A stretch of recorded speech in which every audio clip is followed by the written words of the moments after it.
So good morning, everybody. I'm going to cover MCM 1 and MCM 2. My name is Madison Smith. I am the Stormwater Management Program Coordinator for Susquehanna Township. And so, as Barry has said, we have scheduled questions at the conclusion of this presentation, and I can go back to any slide that anyone would have a question on. And if you have any questions during the presentation, please just type them in the chat so we can come back to them upon conclusion. So at Susquehanna Township, I found that people can be very engaged in stormwater, which is fantastic. In the past, Susquehanna Township residents were very excited about workshops hosted by the township, as well as partnership efforts with Dauphin County Conservation District. It is my plan to continue their enthusiasm on stormwater. So with the activation of our stormwater fee, the calls to the township on stormwater have tripled, which can be an excellent thing. So everyone is now interested in stormwater and whether to ask their questions or voice their displeasure with the fee.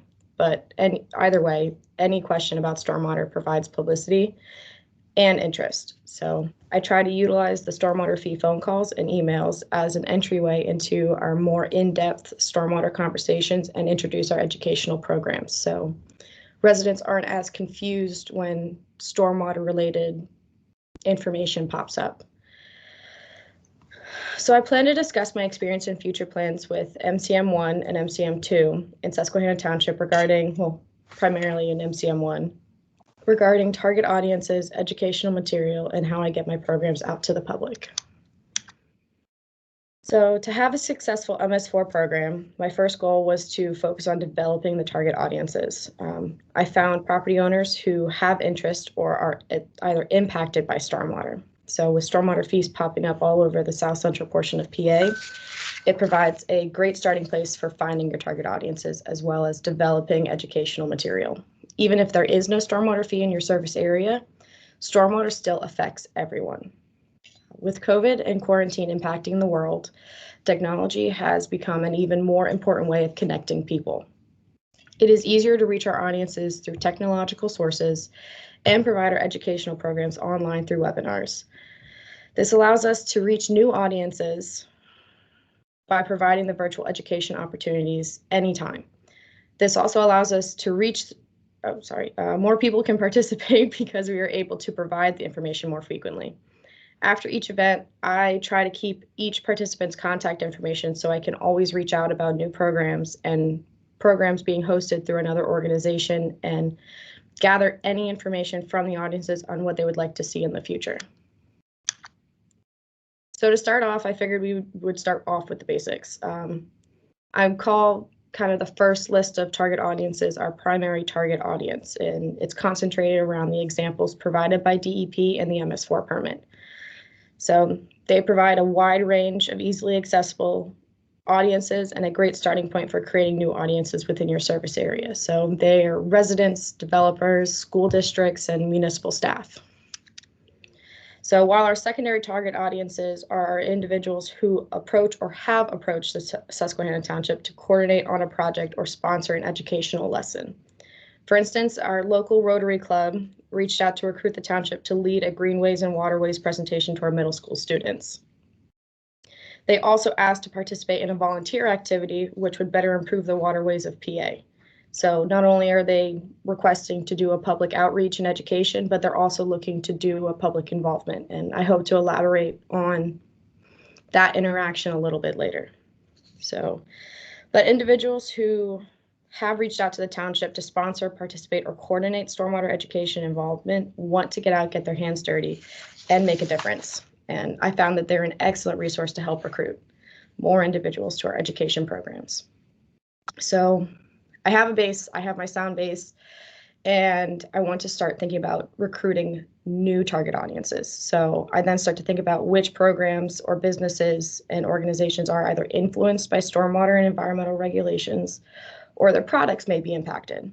So I call this our business target audience, where they could have some experience with stormwater but limited knowledge of the subject.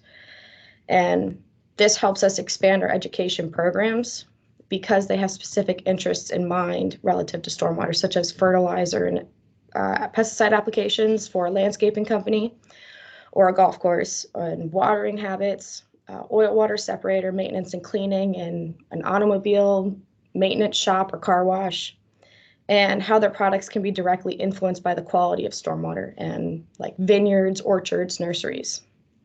And it's my hope that I can utilize these groups as sponsors and public participation members in the future once we get back to a bit of normal time, past COVID, hopefully. And lastly, I have my residential target audiences, and this is where I can get the most interest and desire in participation from both education and involvement programs. This group allows for the most creativity in finding your target audiences. And I think about the residents' hobbies, their interests, club activities, if they have kids, and their enthusiasm about their lawns.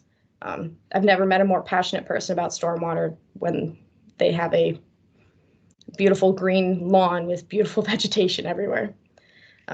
So making contact with these individuals can require a little bit more effort than just contacting a business or school because of how they receive their information.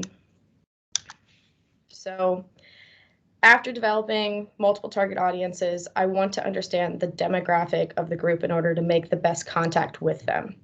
To do this, I must know their preferred method of gathering information. So which avenues of outreach provide the best response to strengthen my connection to the audience. And having a good relationship with my audience has proved that over time, audiences come back and want more information on upcoming workshops, events, and outings. So during these conversations, they lead me towards which education programs I should work to develop by knowing what information they're interested in. And I'll go over my outreach methods later on. So I found my target audience groups developed. Now, how do I gather more target audiences? And I try to utilize the resources around me, such as social media and past participants. Go onto any Facebook page and you're gonna find random groups people have started creating or townships have created, such as the PA hiking group or kayakers of the Susquehanna. And I want to reach out and figure out which method would bring them to me and which educational material is going to interest them. So outside of social media, I want to go back to my past participants. So they're my best avenue for finding new audiences because they already have participated, and they're the ones going to be talking to their neighbors, talking to their friends. And during COVID, they're reaching out to each other through technology. So they're basically almost free advertisement where they're advocating your programs and getting more people interested. So you may not reach everybody, but through your original audience, you have a much wider range of who you're going to get in contact with. So having target audiences is great and having a variety is even better, but how do I keep audiences interested? And I want to stay mindful of the seasons and how often I present information. So I try not to provide a program in close time frame from the last time because I don't want to lose interest on the subject. I think about programs like business, supply and demand. And if I receive a lot of interest on a subject, maybe I'll present a second workshop on it, or I'll wait and I'll build up the interest again and again until people want to participate again. And otherwise, I try to rotate so people can either learn for the first time or have a repeater course right before the information is valuable, such as wintertime and stormwater practices. And best thing I have learned so far is that people enjoy getting something for free. And the best response we've gotten from Susquehanna Township is our rain barrel workshops. I can't get enough rain barrels to meet the load of residents who want to participate in a rain barrel workshop.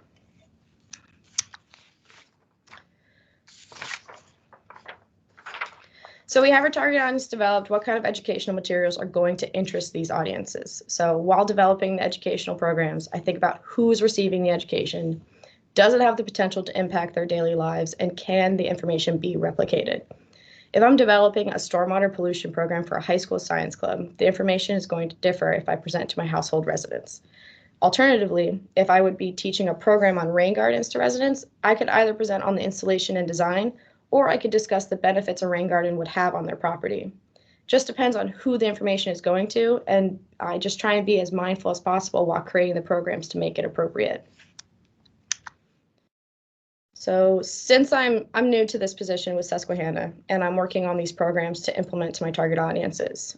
Currently, I've been focusing on providing basic stormwater information to all my residents. And over time, once I am able to settle in permanently, I will be able to start implementing my second phase of education material, where I can provide the specific topics my residents and businesses are interested in and have requested to learn about. And so transitioning from the last slide, here are a few examples of my thought process behind creating the Township's educational material. And I want to develop the education where it can be tweaked for the audience. So something that's easily transitioned so you're not having to create an entirely new program. And I want to make sure that the target audience would be interested in anything specific, and I want to keep the information engaging and interactive. So lastly, is this target audience able to manage the information? Are they able to take it home, if I'm presenting to a middle school student, take it home and have that information given to their parents to implement at home? So easy rain barrel installation. If I teach on a rain barrel to a middle school student, are they able to go home and teach that to their parents? I don't think so, but maybe there's a genius in the class. So then I have my avenues. So I want to get a positive response from my target audience, and I want to send the information on my programs to them based on their demographic. By doing this, I have found which avenue is best received. So each generation has their preferred method of receiving their information on upcoming programs. Some prefer newsletters and newspapers, while others prefer social media and emails. I want to think about who I'm sending it to before I send it. So for MCM 2, public involvement and participation has become a challenge and forced us MS4 permittees to be creative in hosting our PIP programs. And COVID has created many obstacles for everyone to maneuver. Even so, we still have to meet our public involvement and participation requirements. So how do we do that in our current time? So gathering interest for my PIP programs, I want to revert back to what I learned from my public education outreach programs. Understanding what was well received by the target audience can help me develop my PIP programs to have high interest. And that ultimately is the big thing. And I also want to ask my target audience or participants what they would be interested in learning by sending surveys to gather information. And finally, I enjoy partnering with local organizations. It helps bring the township positive publicity and helps to create another target audience group. And I hope some people feel the same way as I do about this one, but I live by the work smarter, not harder. Why create an entirely new public involvement program when I have spent the effort creating all of these educational programs? I want to design my education to be duly utilized by a public involvement program. This way I can cover the topic twice, it provides repetitive teaching, and I'm able to utilize the same information in 2 different formats. And here at Susquehanna Township, I have been working hard to develop PIP programs quickly. I received a lot of interest from my local clubs and organizations when I first arrived, specifically our local Rotary Club, which I spoke briefly on in the beginning. They were looking to sponsor an educational program for our middle school students and participate in an event to clean our waterways. So they have decided to participate in our Adopt a Storm Drain program, where the club will adopt storm drains within a development or community and participate in cleaning the inlets of debris. Above ground cleaning, of course. So specifically, they will be clearing the inlets of leaves during the fall, which will prevent any sort of flooding circumstances during autumn rains and successfully allow the stormwater to enter into the inlets. And as well as doing the cleanings, they will also be participating in inlet marking within their desired location.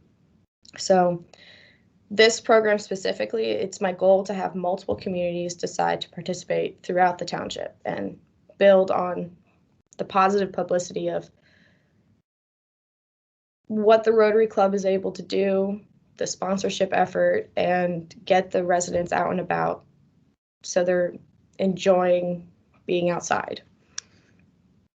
And lastly, the question still remains is how do we conduct public involvement activities while keeping our participants safe? And that is easy.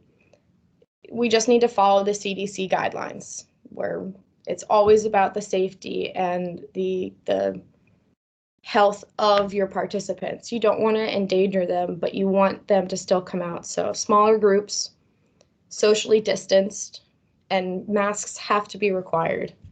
And public involvement and participation programs occur outdoors. And it's easy to conduct the activity socially distanced to keep all participants safe and healthy. And I think right now, getting out and about and enjoying public interaction is the best way to keep a positive light on stormwater as well as people's everyday lives. And I think I finished up a little earlier. So Barry, is it okay if I take Q&A now? Yeah, we've got time for a few questions. I'm hearing just a bit of an echo there. So, Madison, do you see the question in the box? How much time do you spend weekly on your MS4 program? So I spend about 6 hours a day on our stormwater program. I don't think there's any time when I'm not doing something related within the program, whether it be our stormwater plan reviews for our developments to our good housekeeping. I know our program development for the education and PIP has taken a long time, and that's part of being the beginning position for a new MS4 program is the development of the programs. So I honestly go home from work and still work on my programs, but that's just me. Would you say the MCM 1 and 2 pieces take up, what, a fourth of your time, a third, or a little more? I would say they would take up about a third. My main focus for this program with Susquehanna is MCM 1 and 2 and our operation and maintenance of our BMPs. So MCM 5 would be the remaining third.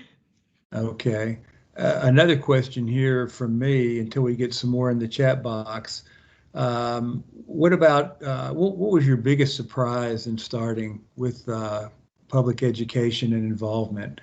Was there anything that really surprised you when you got started in this? The amount of enthusiasm to participate has been a big surprise. So I previously worked at another township where stormwater was a under the radar type of program. Not a lot of people showed interest. I felt like I was pulling for residents to come and participate.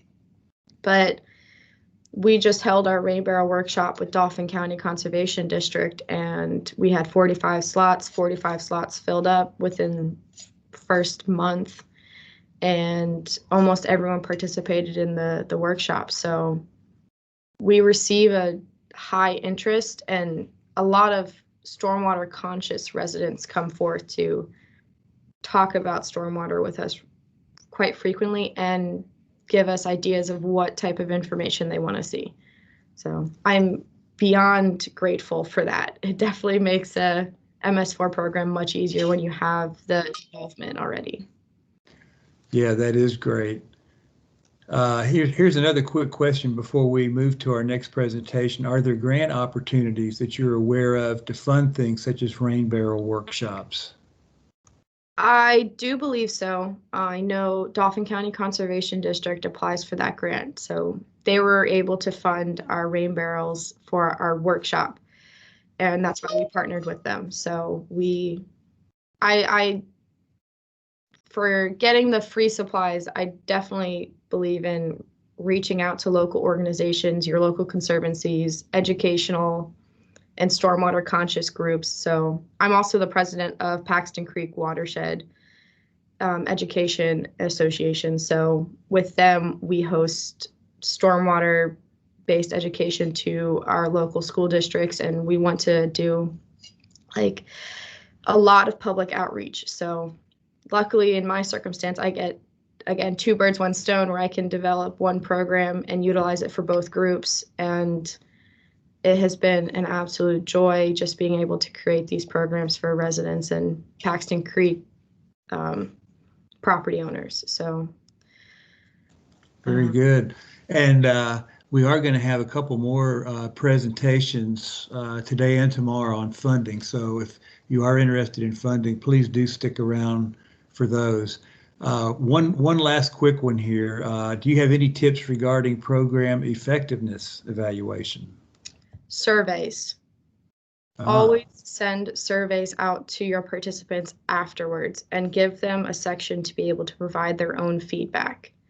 They want to tell you what's going on, what they feel was effective, and how they think the program can be better adjusted. I was on the phone with a resident the other day who was very frustrated with leaf pickup. I mean, granted, it's almost spring, but she felt the need to call me about it. So she wanted to help educate her local community on how to properly leave your leaf litter. And she was giving me a ton of ideas, flyers, mailers, doing door-to-door door hangers. And I wouldn't have thought about any of that if it wasn't for her. So that's another program I'm working on developing for next fall.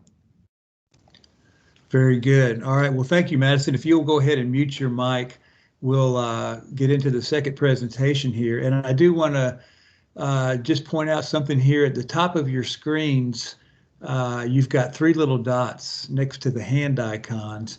If you click on those dots and scroll down, you'll see selection called Focus. That will make the slides bigger on your screen if you're having a little trouble seeing those. So go to the three dots at the top next to the hand and click on Focus. There's also a full screen selection there as well that you can use. So Madison, I don't know if you've stopped sharing your screen yet, but if you would do that, we will get into Mr. Kaiser's presentation on the Pennsylvania Turnpike Commission's MS4. Are you out there, Jim? Yes, yep. All right. Are you ready to go? I'm ready. All right, sir. You can share your screen and start anytime. Okay. Everybody see the screen? It's up, yes. Okay, good. All right, so as Barry said, my name is Jim Kaiser. I oversee our MS4 and stormwater program. Today I'm going to talk a little bit about an overview to the Pennsylvania Turnpike, it's MS4. I'm going to highlight some of the differences and similarities between us and municipalities' MS4s and tell you how we approach our education and show you a few sample slides of some of the educational outreaches we've done with our staff. So today you're going to hear me talk about Pennsylvania Turnpike Commission, and I'm going to say PTC is an acronym. I'm also going to talk about SCMs you'll hear. So that stands for Stormwater Control Measures. And what we've done along with PennDOT is we kind of changed around, instead of calling our stormwater control, our stormwater BMPs, we've changed it to stormwater control measures. And kind of to separate it from the ENS controls and the minimal control measures for MS4. So kind of separate that is what we decided to do. And with a new BMP manual that's coming out from DEP, hopefully in the next year or two, they're going to be using stormwater control measures as a reference to instead of BMPs. Since 2006, we've had our permit. We've actually had it extended since 2006, and currently our stormwater permit is actually up for public comment along with PennDOT's right now. So on February 12th, it was put out, and hopefully after the 30-day comment, we can finally have a new MS4 permits since 2016. Originally, we were going to have it, did have it out for public comment in 2017. Well, we had some EPA comments back, and so we've been working with DEP for the last 3+ years and finally getting that out. So, as I said, we're non-traditional permittee, sort of, and as well as PennDOT and non-traditional permittees are a little different from municipalities. Non-traditional permittees are typically, military installations, colleges, those types of facilities. So the Turnpike, as you see in the green, we go through 3 different watersheds. The Ohio Basin. I'm sorry, I was jumping ahead in here. We actually go through a bunch of different urbanized areas: Pittsburgh, Madison, and let me click on this slide here. One second. California, Uniontown, Connellsville, Harrisburg, Lancaster, Philadelphia, Allentown, and Scranton. So those the purple areas are the urbanized areas that the Turnpike goes through. We also go through 3 major drainage basins: the Ohio Basin, Chesapeake Bay, and the Delaware.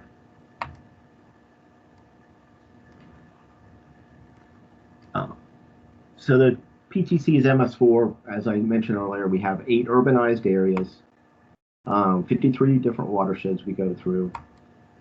We have 220 of our 56 miles of roadway. 2 out of our 4 administration offices are in the urbanized areas. 11 of our maintenance facilities. 7 of our standalone salt sheds. 1 out of our 5 tunnels. It's actually 6 of our 17 service plazas. We have over 800 stormwater control measures that we have to maintain, and we have 900 outfalls that we inspect. So a little bit about the history of our MS4. Really back, it started in 1994 that we started actually inspecting our stormwater control measures and inventorying them. We had stormwater control measures out on some of our early extension projects out west, around Pittsburgh, Monfayette, Greensburg bypass. So that's some of the earlier MS4 that we had started. Also became developed manuals, an Ens manual that we developed in around 2007, and since then we've updated that manual. Within it, it's mostly a guidance for our maintenance department. It has information in there for them to set up ENS controls if they're doing maintenance activities. We've also developed standards for our drainage issues and our design and construction operation manuals. And we published detention basin. Today's not Friday, right? What's that? No. Oh, for reporting procedures. We also created our first GIS mapping of all our stormwater and outfalls. We did that in 2016. And in 2008, we also started training specifically for our maintenance. We had snow academies and for winter and operation stockpile maintenance. And with the manuals and things that we've created, now we have forms to fill out and everything is tracked for our MS4 program. We also created in 2016, kind of getting ready for what would have been our new permit in 2018. We really came together and knew this was a major overhaul we were going to have to do. So we created a steering committee, and it really combines departments from all over the Turnpike: legal, engineering, construction, maintenance. We've all collaborate together and working on our stormwater program.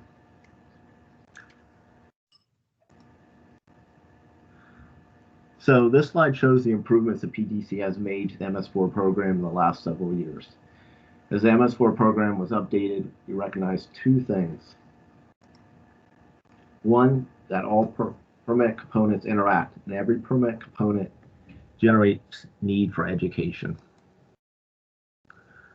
Another observation we made is shown by the grouping of the permit components on this slide. So 1 and 2, we really realized that those two are definitely to inform and encourage. And 3, 4, 5, and 6 is to prevent pollution. And then finally, the pollution reduction plan is to reduce the pollution.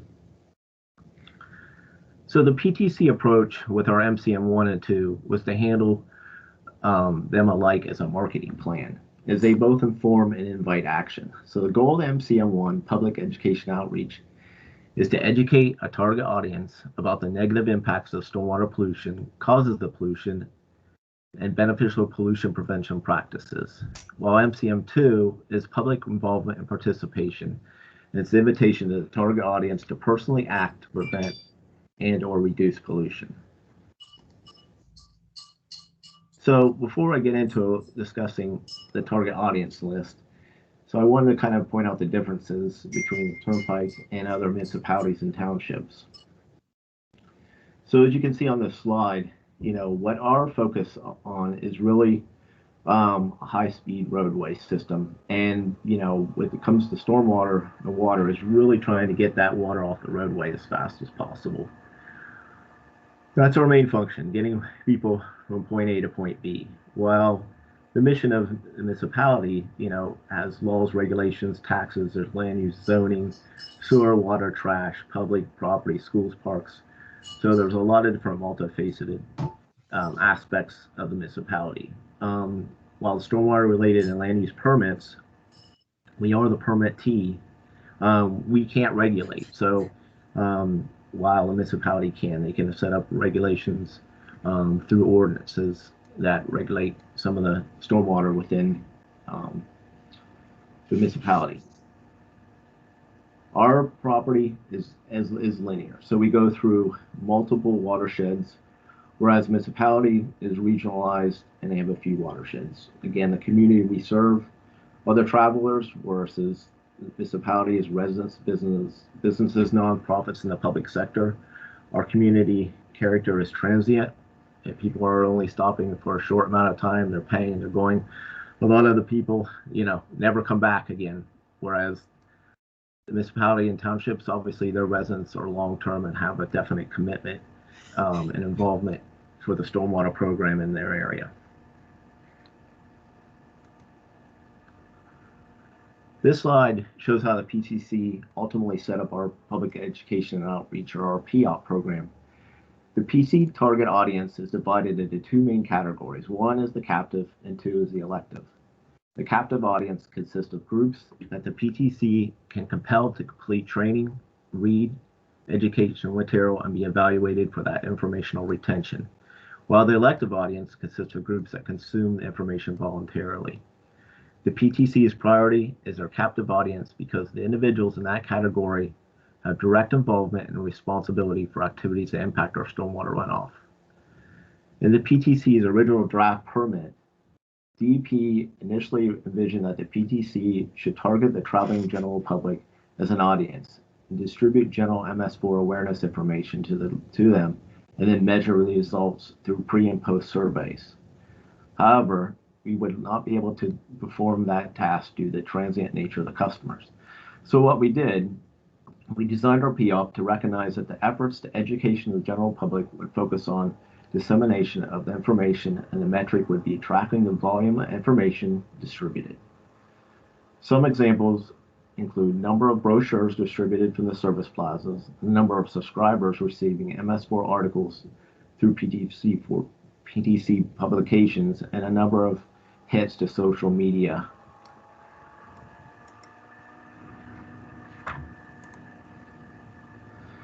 So the captive audience, target audience.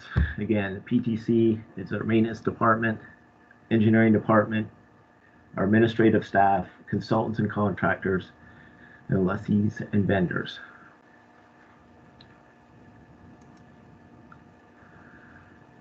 Because of that target audience, what you see in front of us is the MS4 training event matrix.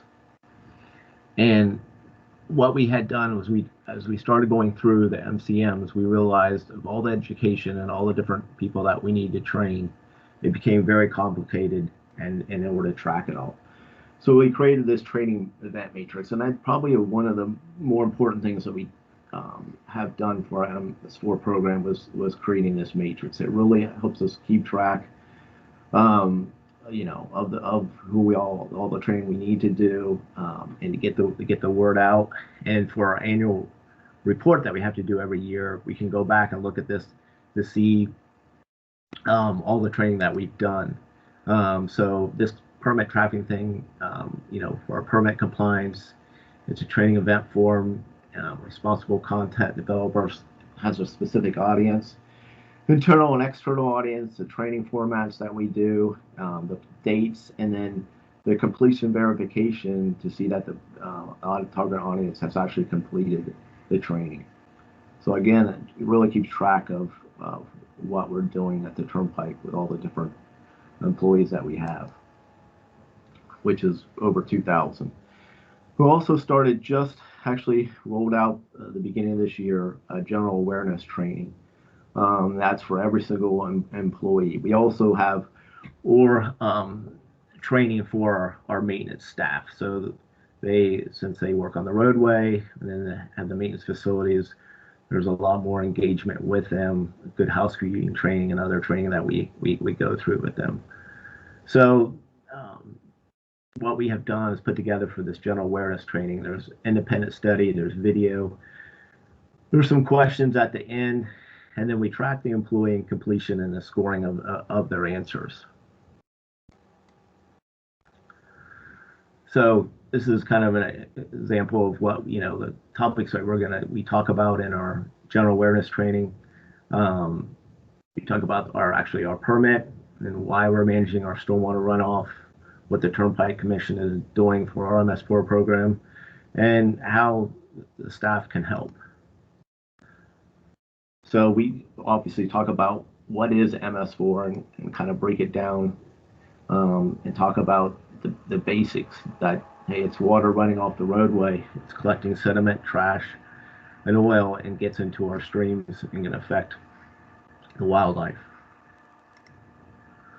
We also explain a little bit about what MCMs are, you know, and the components of them, the forebays, the berms, the vegetation, infiltration, amended soils, and things like that. And then we again talk about, you know, what the role that the staff has to play. You know, be informed, take advantage of the trainings that are offered, report any perceived pollution. Don't pollute. We talk about, you know, dumping in the storm drains, rinse water, littering, just the general basics so they can understand a little bit about, you know, again, what MS4 is. You know, the surroundings of the Turnpike property, you know, oil, hydraulic fluid, all that can get downstream. Trash from receptacles. We really get in with our good housekeeping training for our maintenance staff that trash dumpsters really need to be self-contained. They should have lids on them and things like that. And then here are some examples from our MS4 general awareness training. Again, you know, we try to keep it basic. It's meant to reinforce and not trick the person to going through the training. We also, for MCM, we have other efforts. We have PTCE news, so we publish articles twice a year for staff, and we put something in there again about MS4 to keep it in their minds. Milepost that goes out to legislators, regulators, parties, retired staff. We try to have an article in that every year, a little bit about what we're doing with our MS4 program. And again, we have social media releases. You know, we have Facebook, Twitter, those kind of things. And then, as I mentioned earlier, we have the brochures at the service plazas that we, you know, track and get information out that way. Excuse me. For MCM2 participation, we do have twice a month. We have our commission meetings, and that's a time when they're open to the public. People can come in, talk about stormwater if they choose. We also have a complaint and response process, which I'll explain in the next slide. And we have sent out biannual letters to adjacent municipalities. So some of you might have received that letter a couple years ago. It's anticipating, hopefully we get our permit passed here this year. We'll probably be doing that again. We also are going to look at developing a public viewer that'll get the word out. And also that'll have our outfall mapping on there. So if someone wants to see where all the outfalls are from the Turnpike in relationship to the adjacent municipalities, they'll be able to track that through this GIS viewer. And as I said before, I think I can kind of hopefully see it a little bit bigger here, but the steering committee is really run by our chief engineer. And again, we broke out all the MCMs and the PRPs into separate working groups, and they all work on topics that have to do with those particular MCMs, and then we all engage with each other. We meet once a month to talk about what we're doing with all the MCMs, and everything goes and is funneled through our chief engineer in order to run our program.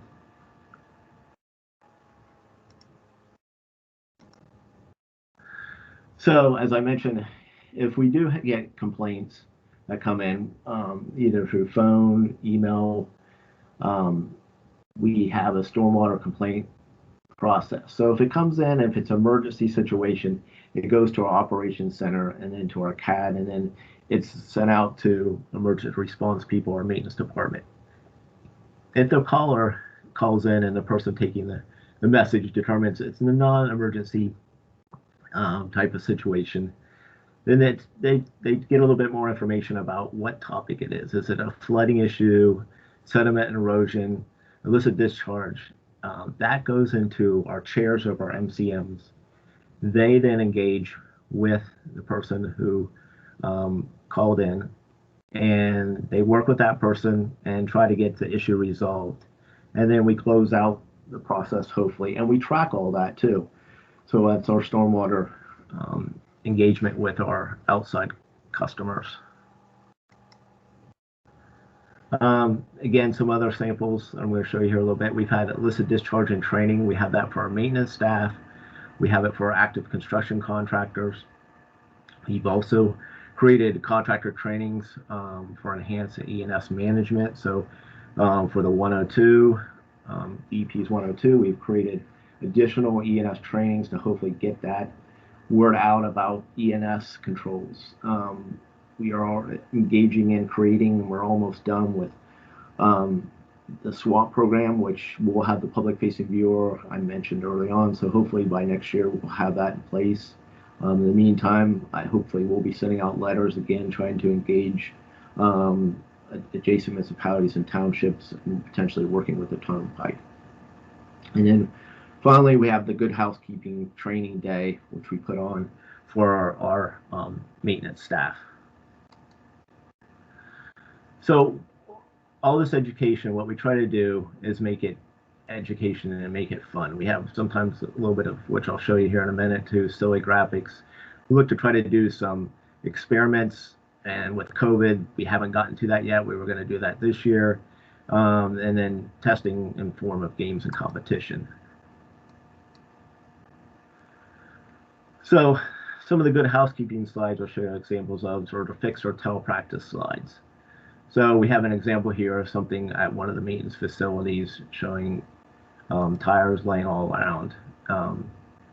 And, we talk about, hey, why should we have those laying out and about? They should be stored properly and covered.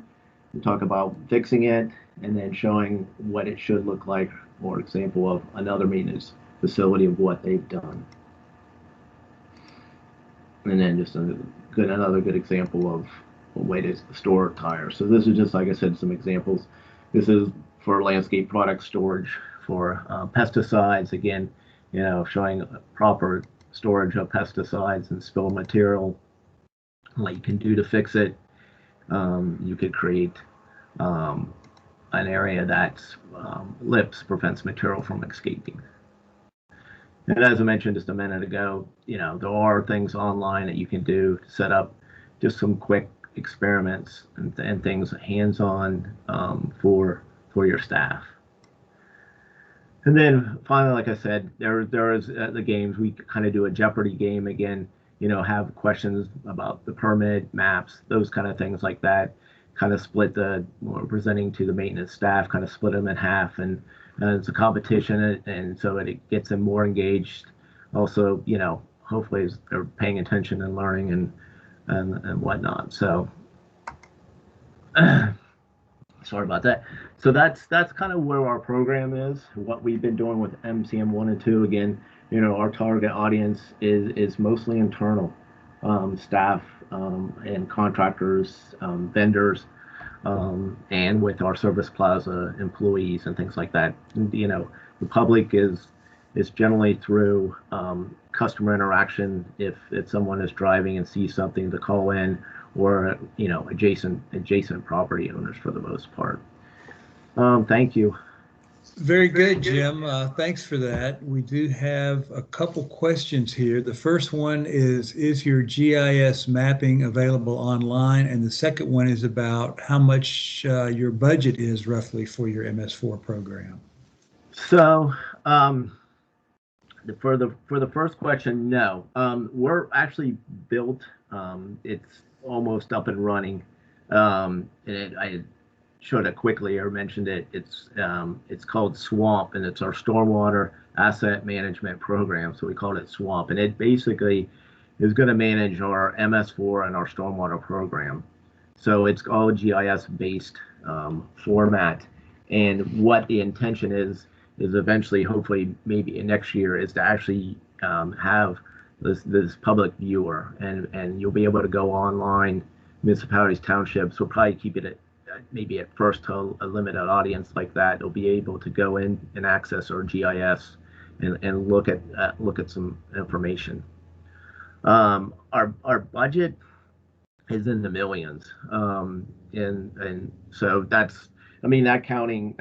We do have a consultants that we work with to help us with our MS4 program. So that includes that. It also includes the maintenance of our MS4 stormwater program. So that's included there. That is not even that. When I say millions, that's just maintaining our MS4 stormwater program. That's not probably even counting what it's costing us to build stormwater control measures for newer projects.